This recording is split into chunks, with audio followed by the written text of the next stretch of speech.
Bonjour à toutes et à tous et bienvenue à cette table ronde intitulée Achètera-t-on encore sur des sites Web2Print en 2027?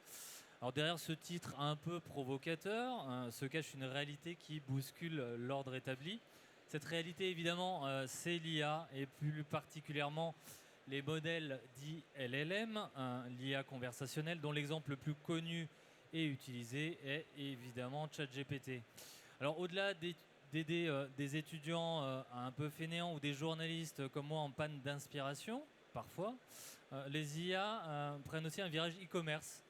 Depuis quelques mois, elles deviennent des moteurs de recherche et d'inspiration pour les achats de monsieur et madame tout le monde. Chaque mois apporte sa nouveauté. Et la dernière, il y a quelques jours, la plus intrigante, elle tient dans l'irruption des publicités, dans ChatGPT aux États-Unis. Voilà, ça arrivera probablement aussi en Europe dans quelques mois. Et on peut légitimement, évidemment, se dire qu'on n'a encore rien vu. Alors, sont présents autour de la table pour parler de l'impact de ce changement de paradigme sur le web-to-print et dans le e-commerce. Par ordre alphabétique, Laurent Boidy, qui est dirigeant de PhotoWeb. Bonjour Laurent. Bonjour, bonjour. Nous avons ensuite Ludovic Martin, qui est consultant indépendant spécialiste du web-to-print et du e-commerce. Bonjour Ludovic. Bonjour. Et enfin, Hugo Texera, qui est directeur IT et marketing chez Realiza Print. Bonjour à tous. Bonjour Hugo. Donc comme je l'ai dit, les IA ont démarré avec un axe génératif. Aujourd'hui, on est vraiment sur du e-commerce, en tout cas de plus en plus. Et ça bouscule évidemment les parcours d'achat. J'ai une première question un peu générale, mais est-ce qu'on peut parler de la plus grande transformation du commerce depuis l'avènement du digital? Ou est-ce que c'est un mot peut-être un peu fort? Laurent, peut-être pour commencer sur le sujet. Vous avez 3 heures. Merci Bertrand. Je dirais que oui, c'est le plus important depuis l'arrivée du digital. Et je pense que la transformation va venir du fait que, contrairement à ce qu'a fait Google et sa stratégie qui a été de référencer, d'indexer l'intégralité du web et de renvoyer vers les partenaires qui correspondaient aux recherches des internautes, l'objectif de l'IA est de capter l'audience et l'attention en restant sur les moteurs de recherche génératifs. La stratégie est totalement différente et on le voit d'ailleurs sur Google qui a déployé aux États-Unis, enfin sur l'ensemble de la planète, excepté en Europe, voire même peut-être qu'en France, sa nouvelle façon, son nouvel algorithme pour rechercher sur Internet. On s'aperçoit que en fait, même Google maintenant ne cherche plus à faire de l'argent avec du clic et à renvoyer vers des partenaires, mais c'est à capter et à garder l'audience et l'attention sur Google lui-même. Donc, à mon avis, on est sur une nouvelle transformation profonde. Ouais. Hugo, votre avis sur la question? Moi, je suis totalement d'accord avec Laurent. C'est vrai que il y a eu différentes phases. L'avènement même de l'Internet tout court, où on est passé du commerce, on va dire, de proximité local avec le commerce directement en ligne. Mais c'est la deuxième vague, c'est la deuxième version. C'est éviter d'aller sur des sites, mais avoir la réponse le plus rapidement possible, directement là où on fait la recherche. On transforme la position 0 de Google en maintenant la réponse directement générée par l'IA. La transformation, elle est pour nous, mais elle est également pour tous ces gros moteurs de recherche qui prennent le virage et font tout, et très rapidement, vous pouvez le voir tous les jours, le mode IA qui apparaît dans les moteurs de recherche, qui vient s'afficher tout seul, même sans qu'on lui demande. Ils sont en train de prendre le virage pour vous capter et nous les garder sur la page de résultats sans aller sur les sites partenaires. Ouais. Ludovic, pour compléter le tour de table. Oui, je pense que on vit une vraie révolution industrielle du e-commerce. C'est-à-dire qu'il y a eu une première phase qu'on a vue au cours des 20 dernières années. Et aujourd'hui, il faut comprendre que la plupart des startups de l'IA ne génèrent pas d'argent. En fait, elles perdent beaucoup d'argent. Elles sont en quête d'un modèle économique. Et aujourd'hui, le meilleur moyen pour elles de gagner de l'argent, ce n'est pas en vendant des abonnements à ChatGPT, GPT+, ou autre. C'est en allant dans le e-commerce parce que c'est un énorme gâteau, c'est le plus rapide. Donc je pense que c'est déjà une des raisons qui vont faire que le e-commerce va être transformé. Et ensuite, le second que je vois, c'est que les IA, beaucoup de gens leur racontent leur vie. Notre calendrier Google peut être connecté à ChatGPT, etc. Donc elles connaissent un contexte. Et donc à partir de là, elles sont capables de vous orienter vers les bons résultats ou les réponses appropriées en fonction du contexte. Ce que Google, avec son moteur de recherche, ou Bing, ne pouvait pas faire. Et donc il y a une vraie course à l'armement là-dedans pour aller faire de l'argent sur ces réponses-là. Et la vraie difficulté, c'est que ça change complètement la manière de consommer. Et comme c'était dit précédemment, la difficulté, c'est qu'on va rester enfermé dans les IA. Donc il y a un risque un petit peu de ce que j'appelle le syndrome booking.com. C'est qu'aujourd'hui, vous réservez des chambres d'hôtel, vous réservez des voyages sans jamais aller sur le site de l'hôtel. Et il y a des commissions qui sont prises au passage. Et donc ça, c'est très difficile à appréhender. Et ça va complètement bouleverser la manière de consommer. Ouais. Ouais. On sait qu'aujourd'hui, c'est environ 10% des recherches par IA qui sont réalisées. Est-ce qu'on peut imaginer que dans un avenir proche, sous 2, peut-être 3 ans, que les recherches sur un ChatGPT, par exemple, dépassent les recherches Google? Alors, j'éviterai de faire la Madame Irma dans l'IA parce que je pense que c'est tellement mouvant que celui qui a des certitudes aujourd'hui il est très très fort. Mais en tout cas, ce qui est certain, c'est que, comme le disait Laurent, en Europe, on est bridé un petit peu sur certaines fonctionnalités pour des questions de confidentialité par rapport à ce qu'on peut voir dans d'autres pays, et en particulier en France. Mais oui, c'est certain que ce volume-là va changer parce que de plus en plus de gens utilisent leur IA au quotidien pour tout un tas de choses, y compris la recherche. Donc il y a des études qui tendent à dire que d'ici 2027-2028, on devrait arriver à un équilibre entre les deux types de recherche, la recherche par IA et la recherche classique. Mais encore une fois, c'est des projections, je pense un petit peu au doigt mouillé, quoi. Oui, qui demanderont à être affinés avec ce qui va se passer dans les...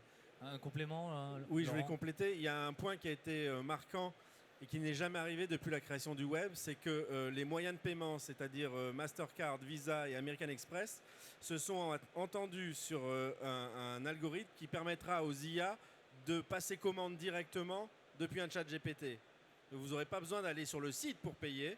Maintenant, avec n'importe quel des 3 opérateurs mondiaux, l'IA pourra se charger d'aller jusqu'au bout de la réservation de l'hôtel ou du billet de train, sans que vous ayez besoin d'aller sur le site pour sortir votre CV. Et ça, c'est un fait marquant qui montre leur volonté de capter l'intégralité de l'échange marchand et ne pas renvoyer chez le partenaire. Ouais. Juste pour compléter, parce que justement ça c'est vrai que c'est une news qui est très importante, et pour reprendre du coup le thème, achètera-t-on encore sur les sites de Web2Print en 2027, est-ce que la vraie question c'est pas de se poser, est-ce que tout ne passera pas que par du Web2Print en 2027, justement avec toutes ces automatisations, cette population jeune qui naît avec l'IA, qui l'utilise, je regarde l'audience, peut-être encore plus que nous, peut-être des étudiants fainéants, mais aussi des personnes qui savent très bien l'utiliser. Donc encore plus de personnes qui l'utilisent, avec des fonctionnalités avancées qui font qu'on va toujours plus vite, toujours moins de clics. Donc oui, effectivement, des accords, comme vient de le dire Laurent, c'est quelque chose qui va encore augmenter les processus d'achat au travers les IA. Ouais. Hugo, chez Realisaprint, comment vous appréhendez cette nouvelle réalité, finalement, c'est une partition à 3 voies entre vous, vos clients et les IA qui commencent à les conseiller? Elle nous fait un peu transpirer, pour tout vous dire. Vaste chantier, ouais. Ouais, c'est voilà, comme on l'a dit tout à l'heure, en fait, tout va très vite, et ce qui nous semble important, c'est de ne pas rater le wagon. Donc on teste des choses, on essaye d'apprendre à communiquer avec les IA, surtout à faire qu'elles nous comprennent bien et qu'elles nous donnent les bonnes informations, qu'elles restituent les bonnes informations. Ça, je pense que c'est un challenge qu'on va tous devoir prendre à bras le corps, parce qu'il n'y a rien de pire qu'une IA qui va donner une fausse information, une mauvaise information sur notre société. Donc chez Realisaprint, c'est vrai qu'on y met des moyens. On essaye déjà de prendre un petit peu d'avance, je sais pas, mais de ne pas être en tout cas dans le peloton, d'être plutôt en tête de course pour tester, voir comment ça fonctionne, voir quels sont les résultats. Il y a on essuie beaucoup de plâtre tout de même, mais on est persuadé que ne pas y aller maintenant et attendre d'avoir l'IA parfaite, d'avoir l'outil qui sera extraordinaire pour commencer à aller dedans, c'est déjà avoir beaucoup de retard sur beaucoup de concurrents et dans un environnement qui va vraiment à 100 à l'heure. Oui, il vaut mieux tenter des choses, prendre des risques, faire des erreurs éventuellement, parce que évidemment on ne sait pas quelle réalité ça revêt, C'est mais en exactement tout ça. cas avancer. Oui, c'est exactement ça. En tout cas, c'est le pari qu'on fait. Alors, ça demande des ressources, ça demande des moyens, du temps. Mais voilà, après, selon les tailles de structure et l'énergie qu'on veut y mettre, on peut arriver à des résultats. Mais comme l'a dit Ludovic, bien malin, celui qui arriva à nous prédire ce qu'il faut faire pour arriver au résultat souhaité et qu'est-ce qui va se passer. Mais passer à côté, ça peut être dangereux pour notre industrie et pour nous en tout cas. Laurent, chez PhotoWeb, c'est pareil, vous faites partie des early adopters sur ces questions-là. Enfin, il faut y aller. Alors, oui, il faut y aller pour intégrer de l'IA dans les services qu'on va apporter à nos clients, leur faciliter la vie, composer plus rapidement des albums photos ou les inspirer pour être plus créatifs et qu'on fasse des plus beaux produits parce que nos clients ne sont pas forcément des graphistes en herbe et donc les aider à composer un beau produit, c'est l'IA pourra les aider. Par contre, est-ce qu'on achètera encore sur des web to print en 2027 ou un peu plus tard, on s'en fiche de la date. Contrairement à des e-commerçants classiques qui vendent une paire de chaussures de sport en taille 42, effectivement, je pense que dans quelques années, vous n'avez pas besoin d'aller sur Courir, sur JD Sport ou sur Foot Locker pour regarder, comparer et l'acheter in fine. Vous savez ce que vous voulez, l'IA pourra le faire pour vous. Et effectivement, il y aura 0 clic pour aller sur l'un de ces marchands. Vous achèterez chez ces marchands. ChatGPT sera un apporteur d'affaires, il prendra une com dessus et c'est comme ça qu'il va gagner sa vie essentiellement. Sur le web to print, on a malgré tout besoin de composer son produit, de le faire, de le réaliser, soit grâce aux interfaces de création qu'on leur propose, soit effectivement parce qu'ils vont faire appel à une agence qui va leur faire une créa, qui vont uploader sur un site comme nos confrères. Bon, l'IA, voilà, avant qu'elle le fasse toute seule et qu'elle soit capable de passer la commande de bout en bout, j'ai des doutes. Donc on est encore un peu préservé sur notre métier en B2B ou B2C avec de la création. Ouais. Ludovic, sur cette question du bouleversement de la vente en ligne et de l'impact, voire même on peut parler de menaces potentielles, c'est ce que vous évoquez quand on a préparé la table ronde, de menaces pour le web to print, vous c'est comme ça que vous l'appréhendez? Oui, moi je vois une menace un peu indirecte. C'est pas tant ChatGPT, comme tu le disais, d'acheter des produits en stock ou autre, où on sait que ça, on va y arriver très vite. Je pense que pour l'imprimerie, le danger, c'est dans la marketplace qui est en train de créer, par exemple, ChatGPT ou Perplexity. L'objectif qu'il y a derrière cette IA conversationnelle, c'est de devenir le point central de l'usage digital des gens au quotidien. Et on peut imaginer aujourd'hui, vous pouvez connecter votre agenda, vous pouvez connecter votre Drive à ChatGPT, vous pouvez connecter votre compte Canva ou Adobe Express. Et donc à partir de là, on peut très bien imaginer que dans le cadre de la préparation d'un salon pour lequel ChatGPT connaît les dates et sait quelle surface vous allez occuper en tant qu'exposant, qu'il puisse se connecter à Canva et récupérer les éléments de charte graphique, lui donner des informations, générer des fichiers, et ensuite se connecter à une imprimerie en ligne qui est branchée à un module. C'est un peu de la science-fiction, mais faire finalement un cycle d'achat complet sans jamais aller sur le site d'un imprimeur en ligne. Et je pense que c'est à la fois une opportunité et ça peut être aussi une menace d'invisibilité pour un grand nombre d'imprimeurs en ligne. Parce que la grosse différence entre un ChatGPT, un Perplexity ou Google dans sa version classique, c'est que vous avez 3 résultats qui sont proposés ou 4, les autres n'existent plus. Alors qu'avec Google, on sait qu'on peut creuser, on a différents moyens d'arriver. C'est là où je vois un peu la menace dans cet écosystème qui est en train de se créer autour des IA conversationnelles. Oui. Hugo, il y a quand même une vraie question autour du référencement web sur lequel, évidemment, vos entreprises ont beaucoup travaillé ces dernières années. Aujourd'hui, est-ce que c'est la fin annoncée du SEO classique tel qu'on l'a connu? Ça fait quand même maintenant quelques années que je suis dans ce domaine. Je pense que je l'ai entendu cette phrase des centaines de fois. Il y a 10 ans, on disait déjà que le SEO était mort. Donc on ne va pas trop se mouiller. Google reste quand même un leader incontesté dans la recherche web. Mais ce qui vraiment faut prendre en compte maintenant, c'est qu'il faut être encore plus multicanal que ce que l'on est déjà. Il fallait être bon en communication directe, il fallait être bon en SEO traditionnel, on va dire. Maintenant, il faut être bon en géo encore en plus. Il faut rajouter une brique dans toutes ces équipes marketing à qui on en demande toujours plus. Et ça, c'est des nouveaux métiers qui se créent également. C'est tout nouveau, donc il n'y a personne qui sort de l'école encore et qui maîtrise tout ça parce qu'on ne sait pas vraiment quoi faire. C'est former des équipes et leur dire voilà, le SEO c'est bien, le ads ou tout ce qui est publicitaire c'est quelque chose qui continue. Donc au final, c'est multi-compétences, des dépenses supplémentaires dans tous les cas, mais encore une fois, ne pas y être, c'est peut-être laisser la place à quelqu'un d'autre. Laurent, comment aujourd'hui PhotoWeb tente d'optimiser sa visibilité quand la recherche elle est effectuée finalement par un agent, ou en tout cas si on se projette encore un peu plus que sur Google? C'est ce que évoquait Hugo. On doit travailler maintenant sur tous les fronts. Il y avait le SEO, il y avait le SIA, donc le gratuit et le payant. Après, il y a le mobile qui est arrivé, donc on arrive avec le SMO. Maintenant, on se rajoute le JIO. Et on doit tout travailler en parallèle. Donc ça devient un travail titanesque.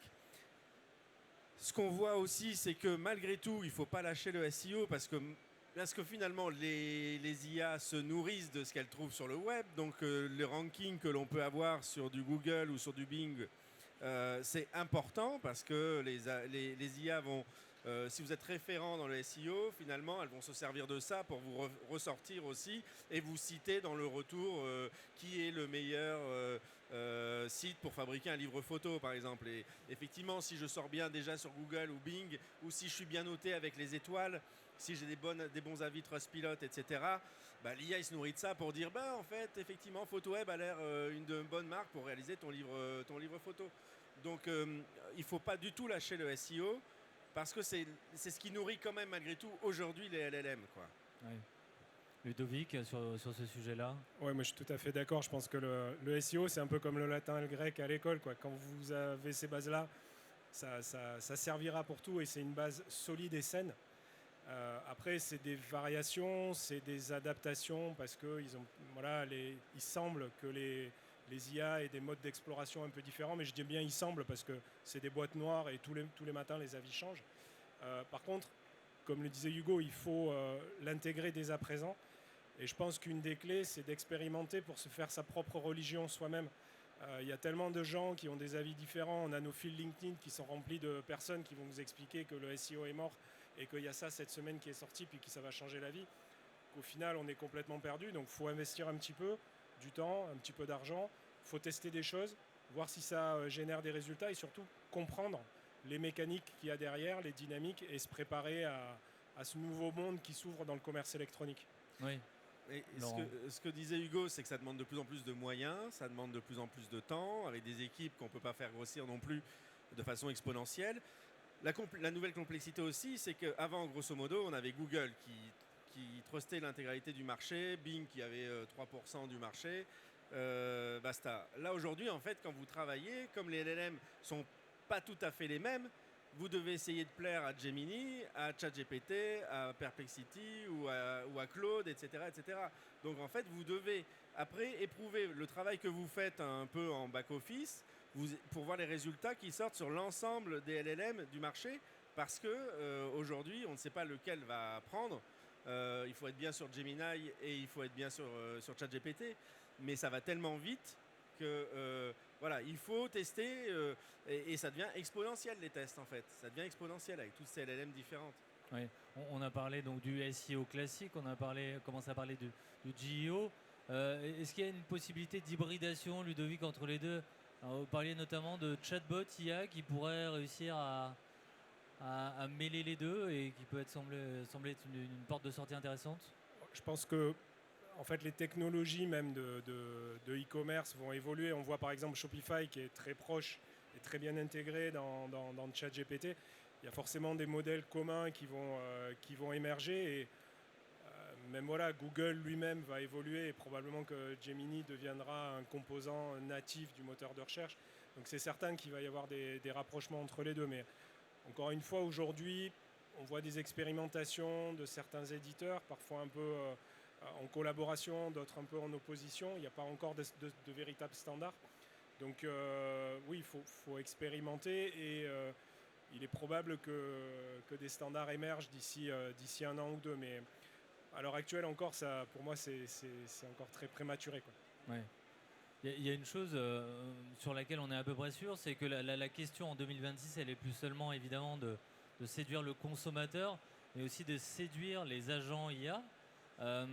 Si une offre, par exemple celle de Realiza Print, elle n'est pas techniquement intelligible et négociable par un algorithme tiers, est-ce que finalement il n'y a pas un risque, alors peut-être pas pour vous parce que vous avez quand même une histoire importante, mais de disparaître des parcours d'achat? Est-ce que c'est un truc qu'on peut envisager, Hugo? Oui, oui. Parce qu'effectivement, l'utilisation qu'on peut tous avoir de l'IA ou des agents IA, là on commence à rentrer un petit peu plus technique, il y a un petit peu de programmation, même si ça peut être du no-code, peu importe. Mais c'est vrai que de notre côté, par exemple, on a une API.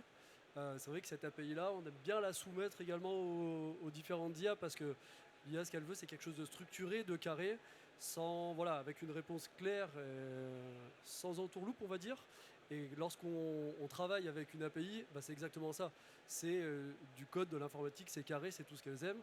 Et l'IA, du coup, se sent rassurée. Il y aura plus de chances qu'elle donne une information qui est stable. Et toujours pareil, si demain l'évolution donc de cette conférence, d'acheter en 2027 sur Web2Print, si on n'y est pas, on ne sait pas, peut-être que ça sera 20%, 30%, 40% de toutes les recherches. Et personne ne peut se permettre de perdre ce pourcentage-là, ou en tout cas de ne pas y être et de disparaître. Et ce qui fait vraiment peur, c'est ce que disait Ludovic tout à l'heure, je trouve, c'est qu'aujourd'hui dans Google, on fait une recherche, on a 10 résultats, allez 15 avec tout ce qui est SEA, on peut passer à la page 2, à la page 3. Là, l'IA, elle donne 4 résultats et elle en donne que 4. Donc si on n'est pas dans les 4, allez, on commence à repartir sur une autre recherche. Si la recherche est différente, les résultats ne seront pas les mêmes. On peut l'influencer par rapport à la question qu'on lui pose. Donc la part de perte, elle peut être conséquente. Ouais. Laurent, toujours à peu près dans la même idée, mais est-ce qu'il y aura une prime finalement pour les e-commerçants les plus agiles? Est-ce qu'il va y avoir un écrémage typiquement dans l'impression photo en ligne? Est-ce que vous pensez que oui, ça peut faire très très mal et que vous, pour ne pas vous citer, qui êtes assez précurseur sur le sujet, est-ce que vous êtes plutôt confiant pour l'avenir et peut-être moins pour certains de vos concurrents? En fait, il n'y a pas à être confiant sur l'avenir. En fait, c'est qu'il faut se bouger et il faut s'adapter pour être confiant à terme. Mais on a une grosse pression côté équipe marketing pour effectivement faire cette transition, être bon, encore une fois, être bon partout. Et on a multiplié ces dernières années les canaux de recrutement parce qu'on parle aussi de tout ce qui est influence des réseaux sociaux. On n'en a pas parlé, mais chez nous, ça a été un sujet aussi pour exister en termes de notoriété. L'IA va en faire partie et si on n'est pas dedans, si on n'est pas dans le résultat, si on n'est pas dans les marques qui sont citées, qui ont servi à construire le résultat, on peut disparaître très vite parce qu'en fait les nouvelles générations elles vont pas se casser la tête à chercher. De toute façon ils cherchent de moins en moins les jeunes, donc il faut leur donner un truc tout cuit et ils prendront ce que l'IA donne tout cuit. Donc si on n'est pas dans la recette, on sera nulle part en fait. Ils vont pas chercher plus loin. Ouais. Au-delà de l'impression photo, dans le Web2Print c'est la même idée. Ouais. Totalement d'accord avec Laurent, il faut y être le plus rapidement possible parce que tout va très très vite, tout le temps. Et Laurent parlait d'influence, donc maintenant il faut qu'on influence l'IA en fait, indirectement. Alors c'est pas très beau à entendre, mais c'est la vérité. Il faut qu'on soit dans les résultats qui sont cités par l'IA. Sinon, la part de marché, elle peut disparaître, elle peut partir chez quelqu'un d'autre. Ouais. Ludovic, si on se projette un peu, on peut imaginer à terme qu'il faille payer pour apparaître dans un chat GPT, par exemple, pour apparaître dans les conversations. Qu'est-ce que ça change concrètement avec le système qu'on connaît aujourd'hui avec Google? Je pense qu'il faut voir le e-commerce de deux manières. Il y a le e-commerce visible avec les sites web qui vendent des produits. Et effectivement, ceux-là, à un moment donné, ça va être l'intérêt de ChatGPT et des autres de mettre des systèmes d'enchères, en fait, de reproduire le modèle qui a fait le succès de Google en disant si tu veux que ta marque remonte, si tu veux qu'elle soit visible, bah, il faut payer plus cher que le concurrent. Avec en plus une fenêtre de visibilité qui sera beaucoup plus petite, donc potentiellement des coûts d'enchères qui vont être délirants. Après, il y a toute une part du e-commerce qui est sous l'eau, ce qu'on appelle le headless commerce. Donc les API, c'est des plateformes aussi qui se connectent entre elles. Et demain, même aujourd'hui, on commence à voir ces fameux agents IA. Donc en fait, il faut les imaginer comme des workflows autonomes qui, à un moment donné, vont avoir besoin d'un débouché pour produire un imprimé. Et là, on ne passe pas ni par des chatbots, on ne passe pas par des sites internet, on passe par des API ou des connecteurs. Et vous avez des entreprises aujourd'hui, il y en a une par exemple, il y a quelque temps j'ai discuté avec le fondateur, Cloud Printer pour la citer. Eux en fait ils se disent il y a de plus en plus de solutions de création par exemple d'albums photos ou de livres pour enfants générés par l'IA à partir par exemple de l'histoire d'un grand-père ou une histoire familiale, on en fait un livre. C'est un livre qui va être produit à l'unité. Et lui il m'a expliqué, il me dit moi aujourd'hui je fais plus de marketing auprès des influenceurs ou auprès des directeurs achats dans l'imprimerie, je fais du marketing auprès des développeurs et des jeunes qui sont ce qu'on appelle du no-code, qui sont sur des plateformes, parce qu'en fait, c'est eux ma cible. C'est eux qui créent cette appli basée sur de l'IA pour créer des albums personnalisés ou des livres pour enfants. Et à la fin, ils vont avoir besoin de quelqu'un qui soit capable d'imprimer leur système. Et donc, c'est là où, en fait, leur agent ou leur logiciel ou leur appli mobile va devoir se connecter à une interface adaptée à eux. Et ça aussi, c'est une des clés de la réussite. Et probablement que là aussi, à un moment donné, il faudra, pour exister, payer, ou pour être visible, payer. Donc oui, forcément, à un moment donné, il va y avoir aussi cet écrémage par les moyens. Ouais. Oui. On parle de 2027, toujours sur une projection. Si vous pouviez définir un parcours d'achat type dans le Web2Print en 2027, alors je sais que vous n'aimez pas jouer les Madame Irma, mais je vais quand même vous lancer sur le sujet.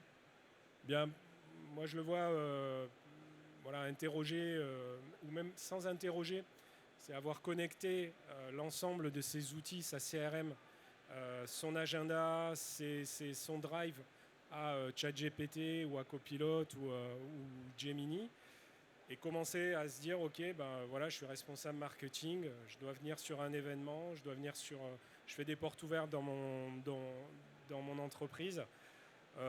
Qu'est-ce que tu me suggères comme produit pour l'animation? Ok, il faut 2 roll-up, 3 drapeaux, etc. Ok, très bien. Bon, tu connais la disposition, tu connais la charte graphique parce qu'elle est dans Canva. Fais-moi des propositions. Là, il va vous sortir un certain nombre de visuels que vous validez ou autre. Ok, très bien. Maintenant, mes portes ouvertes, c'est dans 3 semaines. Tu me trouves le meilleur rapport entre prix, avis client, livraison dans un temps donné, et comme tu le disais, le moyen de paiement est connecté à mon IA conversationnel et il passe commande et c'est envoyé dans mon logiciel comptable.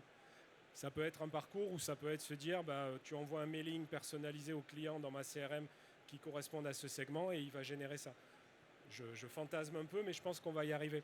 Quand on voit que HubSpot par exemple se connecte à ChatGPT ou autre, bon, moi, je n'irai pas pour des questions de gestion des données personnelles, mais on n'est pas très loin, quoi. Ouais. Hugo, sur ce que vient d'évoquer, là, ce parcours potentiel, hypothétique, voilà, ça évoque quoi? Enfin, c'est quelque chose auquel vous croyez? Bon, en tout cas, je rejoins Ludovic là-dessus. C'est difficile toujours de s'exprimer parce que voilà, on a l'impression qu'on parle de choses lunaires, mais c'est totalement possible. On est sur son moteur de recherche ou directement dans Perplexity ou peu importe. On cherche à imprimer une bâche. Nos habitudes d'aujourd'hui, déjà on a toutes nos petites coutumes, mais là c'est où est-ce que je veux l'imprimer? Il me la faut pour mardi prochain pour mon salon qui est le jeudi. J'ai pas plus de 100 euros, va chercher. Et donc il va nous trouver. Aujourd'hui, les IA nous listent un nombre de sites, mais comme je l'ai évoqué tout à l'heure, il y a de grandes chances qu'en connectant informatiquement avec des API ou autres, les IA puissent automatiquement passer la commande, le paiement se fera automatiquement, et en fait, tout ça, c'est toujours la même histoire, c'est le gain de temps, le gain de temps, le gain de temps pour être productif sur quelque chose que l'IA ne pourra pas faire. Voilà. Le but, c'est automatiser ce qu'il est pour passer du temps, soit à générer du chiffre, soit à faire quelque chose que l'IA ne peut pas encore faire. Il en reste encore quelques-unes, heureusement. Oui. Justement, ça fait le lien avec ma prochaine question. Autour du volet ressources humaines qu'on a déjà commencé un peu à explorer, mais j'aimerais aller un peu plus en détail sur le sujet. Parce que évidemment, c'est une rupture qui touche l'ensemble des métiers et des compétences, et pas uniquement de l'IT. Aujourd'hui, Hugo, quelles compétences clés vous tentez de développer en interne pour tirer pleinement parti de l'IA? Est-ce que il y a vraiment besoin d'une approche transversale qui touche le marketing, le contenu, l'IT? Enfin, c'est un peu tout ça. C'est tout ça. Ouais. Et c'est ce qui en fait la complexité. Malheureusement, ce qu'il faut aujourd'hui, c'est trouver une personne qui maîtrise. Bon, déjà, ça n'existe pas. Le plus important, en fait, c'est d'avoir des gens qui sont curieux. Dans tous nos métiers et dans tout secteur d'activité, on sait très bien que quand on a quelqu'un qui est curieux et qui s'intéresse, il y a de grandes chances déjà qu'il y arrive. Voilà, le flou, il est que on ne sait pas ce qu'il va y avoir dans 2 mois. Mais effectivement, l'obligation qu'on a, c'est bon, on peut quand même se former déjà en ligne gratuitement. Il y a quand même beaucoup de choses qui permettent de donner des informations qui sont vraies aujourd'hui, qui ne le seront peut-être pas dans 3 mois. Mais en tout cas, les équipes sont obligées d'avoir une vision transversale. On parle de commerce, on parle de conseil technique, de production, de livraison, de technique, de marketing. Donc c'est totalement transversal. C'est des profils, là c'est le mouton à 5 pattes qu'on trouvera pas, mais qu'on essaye de créer par nous-mêmes en interne, en tout cas chez Reza Print. Oui.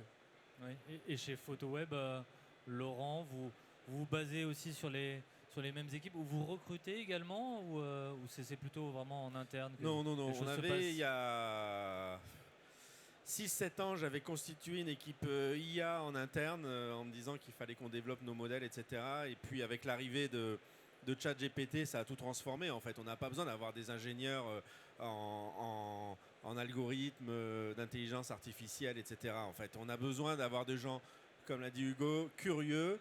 Parce que déjà, il y a 0 formation qui marche, parce qu'en fait, vous avez beau vous former, dans 15 jours, ça a été déjà multiplié par 2 le potentiel de ce que vous aviez déjà vu 2 semaines avant.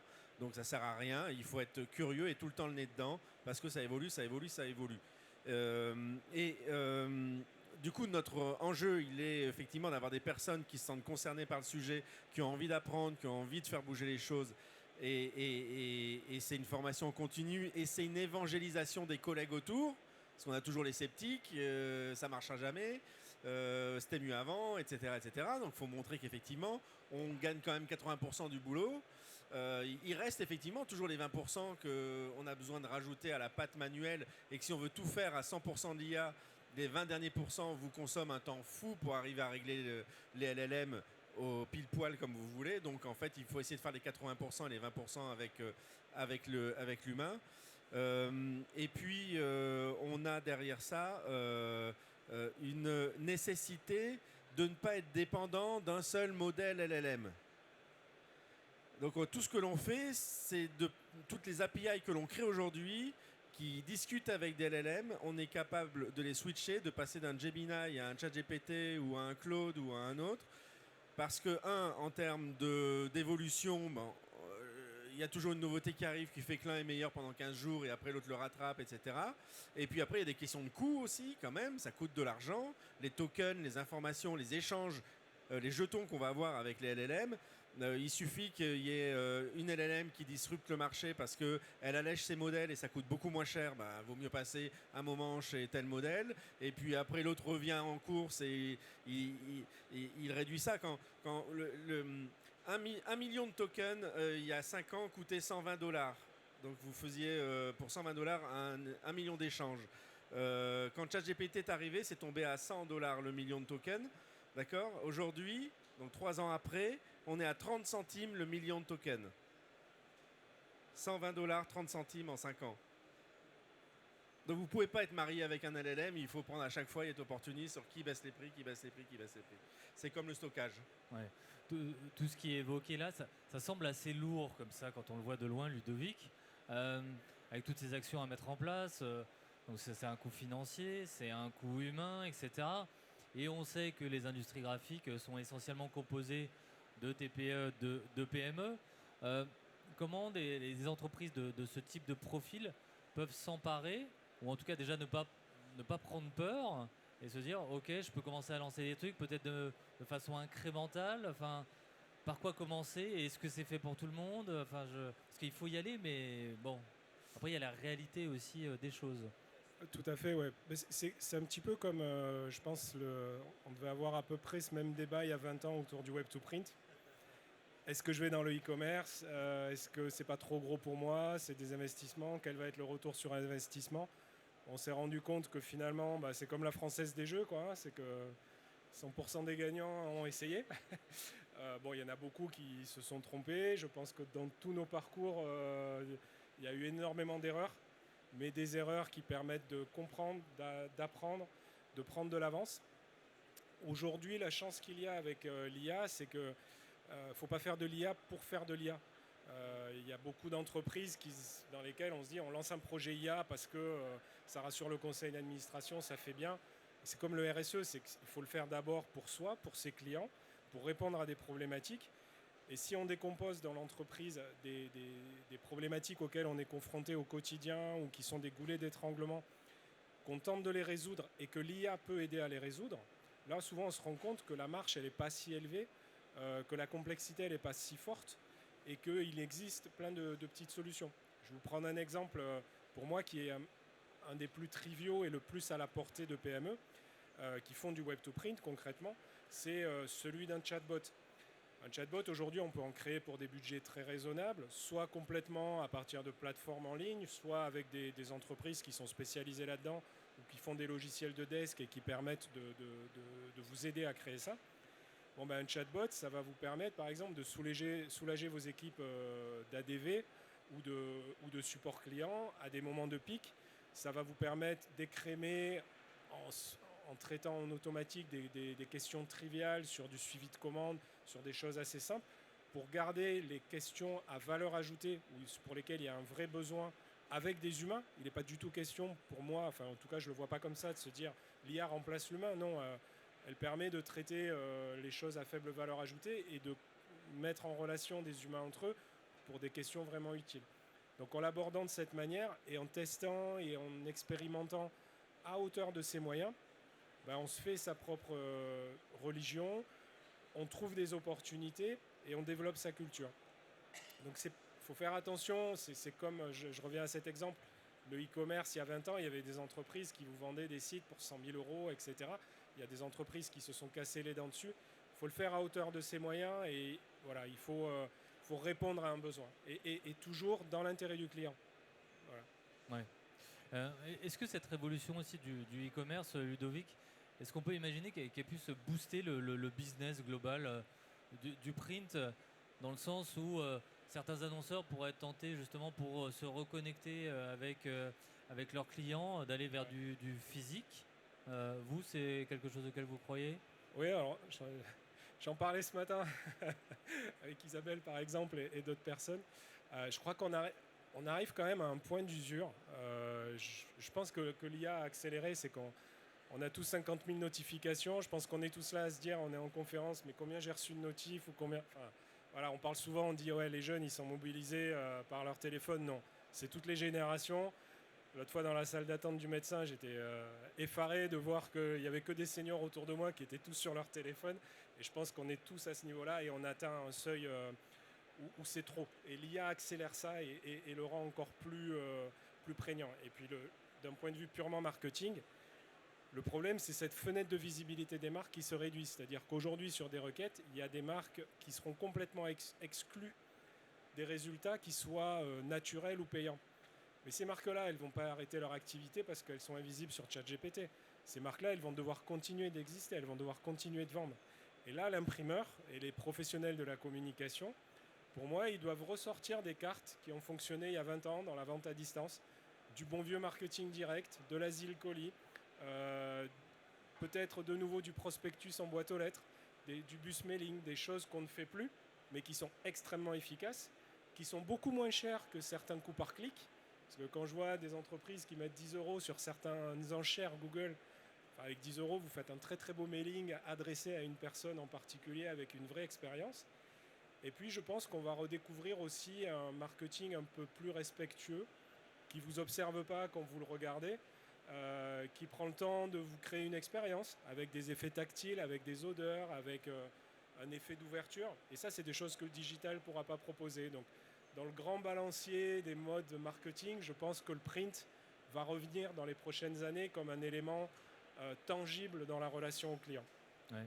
Laurent, sur ce sujet-là aussi, vous croyez fondamentalement au pouvoir du print et finalement au boost qui peut être généré? Oui. On a les équipes marketing cette année ont prévu de remettre du print classique dans des boîtes aux lettres parce qu'on parle de l'attention de nos clients ou de nos prospects dans ce flot de messages, emails promotionnels, etc. En fait, vous êtes noyés et quand vous y réfléchissez bien, finalement, dans votre boîte aux lettres, il n'y a plus grand-chose.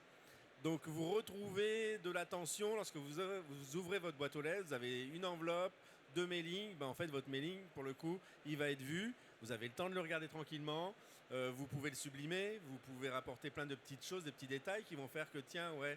Et puis on peut peut-être aussi arriver à faire passer beaucoup plus de messages par le toucher du papier, par la qualité de l'impression, des finitions qu'on va y mettre et donc du coup de l'image de marque et dire tiens ouais ceux-là ça a l'air quali, photo web.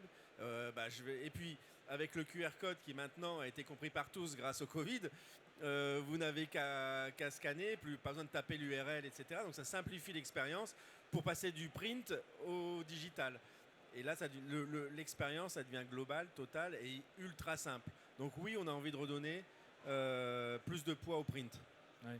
Hugo, je sais quand on l'a évoqué en préparant la table ronde, vous étiez peut-être un petit peu moins convaincu par ce retour du print. Je vous laisse vous expliquer sur le pourtant, le sujet.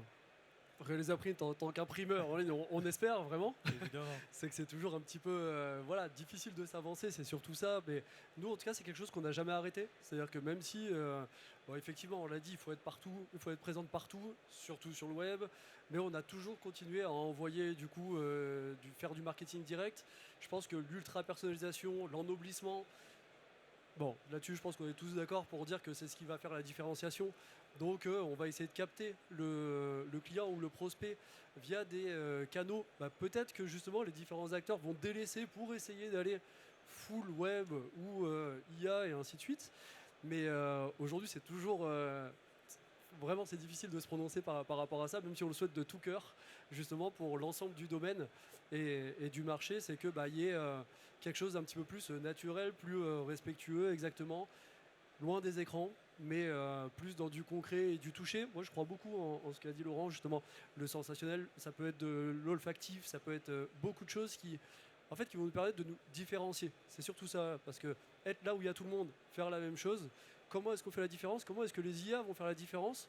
Peut-être qu'elles n'arriveront pas à le faire, alors que quand vous l'avez dans la main, vous le sentez, et qu'après, évidemment, parce que la suite à ça, c'est d'aller sur Google, sur Gemini, sur ce qu'on veut, et poser la question ou de demander qui est cette société. Et là, il faut être bon aussi pour que la réponse apportée corresponde au support qui vient d'être déposé ou reçu dans la main, effectivement. Ouais. Et d'ailleurs, pour corroborer ce que vous dites sur l'importance du physique, et comme quoi vous y croyez aussi fermement chez Realiza Print, c'est le fait que vous allez développer, en tout cas de plus en plus, l'objet publicitaire. Donc là, on est vraiment sur quelque chose de physique, de tangible. Voilà, c'est notre manière de communiquer, mais qui va prendre aussi de la place chez Realiza Print dans les mois qui viennent. Oui, effectivement. Bon, on sait, le marché de l'imprimerie, depuis quand même quelques années, il est en baisse légère chaque année, mais l'objet, c'est quelque chose qui est palpable, qu'on ne jette pas, qu'on garde. Et donc, c'est en tout cas un domaine dans lequel on a décidé d'investir et de développer pour l'année à venir, les années à venir, parce que justement, le client, une fois qu'il l'a dans la main, c'est pas comme une information qu'on lui donne et qui lui échappe. On est sollicité dans tous les sens. Si on arrive à avoir quelque chose qui marque les esprits et qu'on arrive à garder avec soi, ce qui n'existe plus trop en fait, si vous vous rendez compte, il y a plus grand chose. C'est quelque chose sur lequel on croit en tout cas. Ouais. Très bien. Merci messieurs. Un dernier mot de conclusion. Ludovic, vous souhaitez ajouter quelque chose? Non, je pense qu'on a quand même bien balayé. Et puis voilà, la conclusion, c'est que c'est difficile aujourd'hui de discerner clairement vers où on va, mais clairement, il faut essayer, il faut tester, il faut travailler ça à son échelle et anticiper ce monde qui change comme le e-commerce a révolutionné la relation client et la manière de consommer autant en B2C qu'en B2B au cours des 20 dernières années. Là, il y a quelque chose qui arrive d'important. Il faut s'en emparer, il ne faut pas le subir. Et il faut adapter son entreprise à ça. C'est peut-être se dire aussi, moi, c'est pas pour moi, je vais le faire de manière... je vais au contraire me démarquer de ça par beaucoup d'humains, par beaucoup de services apportés ou autre. Ou à l'inverse, je vais m'approprier ça et je vais tout faire pour être visible dans ces IA. Mais en tout cas, il ne faut pas l'ignorer. Ouais. Très bien, merci messieurs. Est-ce qu'il y a des questions dans la salle? Non, pas de questions. Peut-être a posteriori, en face-to-face. Merci à toutes et à tous. Merci et bonne beaucoup à journée. tous. Merci.